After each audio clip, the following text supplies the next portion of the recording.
You can think of critical thinking as having 4 dimensions: elements of reasoning, intellectual standards, intellectual traits of mind, and obstacles or barriers to critical thinking. Here's a way of thinking about it.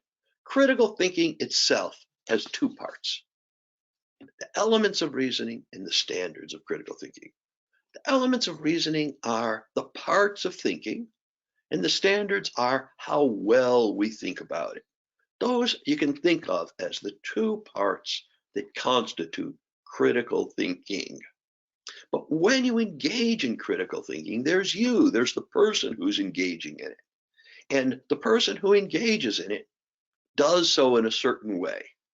And so if you look at the intellectual traits of mind, the 3rd item on this list, those are traits of not critical thinking itself, but of a critical thinker. A critical thinker exercises and develops traits such as intellectual humility, intellectual courage, intellectual empathy, intellectual perseverance, fair-mindedness. On the web page associated with this is a list of some important intellectual traits and a small description of those. We're not going to be addressing them in this focal session at all, but I'm going to urge you to look at them. They're essential for all of us as critical thinkers to develop. None of us is perfect, or I'd say even strong in all of them, but we can all develop in all of them. They're major things that I want my students to develop in, and I'm assuming that those are traits you want to develop in your students as well. Something similar applies to the obstacles to critical thinking, the barriers to critical thinking. Linda Elder does a great deal of work on this. There's on the online community library, there is a guide to the human mind in which the barriers are brought forward. They're grouped primarily under 2 major barriers: egocentricity and sociocentricity. But they have a lot of variations underneath. Again, we're not in this session going to be addressing the obstacles or the barriers. We're going to be working primarily on elements of reasoning. So let me say that critical thinking has these 2 qualities. It's reasoned and it's reflective. That means you think things through. That's the reasoned part. You think things through. And it's reflective. What that means is that you think about your thinking. That is, it's not just that you think about something, but you reflect on your thinking. So I mentioned the standards of thinking and elements of reasoning, which we're going to get to in a moment. The reasoned part of critical thinking hinges to a very strong degree on the critical thinking standards. Standards such as clarity, accuracy, relevance, importance, precision, depth, breadth. These are the way we judge how good our thinking is and how good someone else's thinking is. Is it clear? Is it accurate? Is it relevant to the point at hand? So the reasoned part of critical thinking hinges primarily on the standards. The reflective part of critical thinking ranges over all 4 dimensions. Let me focus just on the first 2, though. When I reflect again on the standards.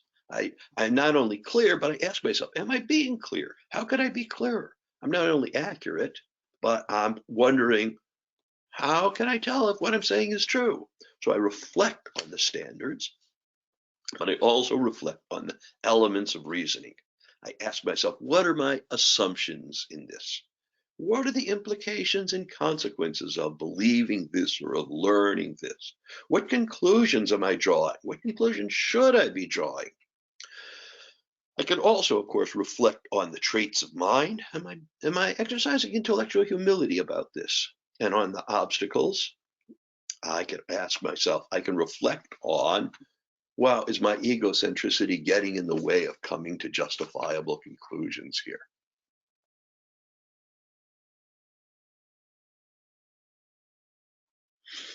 Okay. So that was just a little bit of an introduction to the fundamental parts of critical thinking. The 4 dimensions just mentioned, standards and elements. Standards are the centerpiece of another workshop, the one I mentioned before on helping students use critical thinking standards. And the elements of reasoning are going to be the focus of our work here on designing instruction, or the main focus. So let's turn a little bit to designing instruction. And let me just say that I've written down some standard ways, maybe a little too humorous, some standard ways people often teach. These are kind of standard models that teachers use.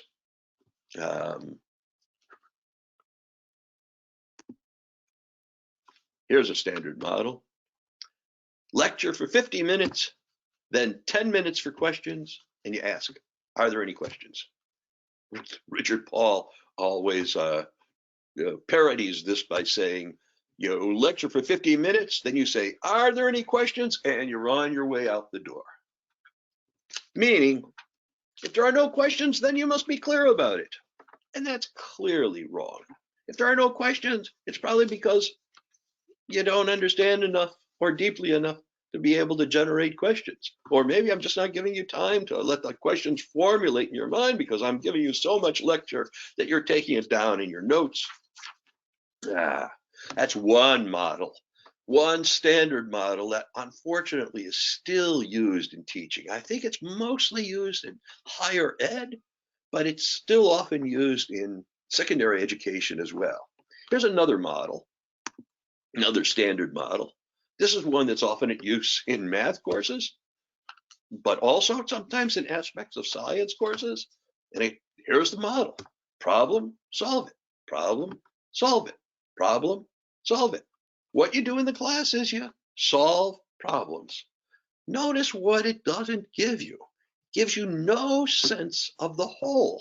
There's this problem, and then there's that problem, and then there's this problem. There's a way of solving it. There's another way of solving it. There's a way of solving this one. It gives you no sense of the whole. It gives the student no sense of what the math or the sciences involved is about.